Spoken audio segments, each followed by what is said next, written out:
Hello, good morning po. Ngayon ipapakita ko sa inyo yung nagawa naming trapal pan kagabi para sa crayfish. Ito yung DIY lang namin kasi pagka bibilhin kasi sa labas, mapapamahal tayo. So, naisip namin, mas maganda mag-DIY na lang para less. Kaya, tingnan natin.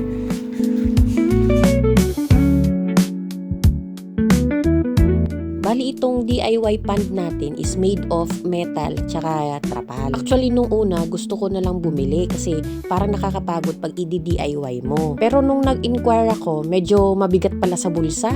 Nasa 7 plus na yung 4x2x1. Bali dito nakagastos kami ng nasa 4,000 plus. Ito namang ginawa namin ay 5x2x1. So di ba mas pinalakihan namin ng konti? Di ba ang laking tipid? Tapos may experience ka pa na gumawa. Yung ginamit namin sa paggawa nito ay yung slatted angle bar at slatted sheets, bolts, pang-lock, tsaka corner plate. Lalagay ko na lang yung link kung saan ko nabili. Bali, meron pala akong nilagay na slatted sheets dyan na pang-antabay para patungan ng ating filter.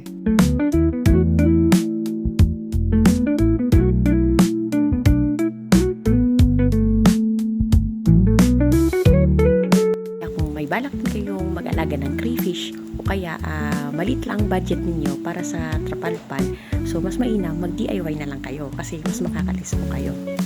Pwede nyo gawing idea yung aking ginawa. Paki-like, follow, and share na rin po.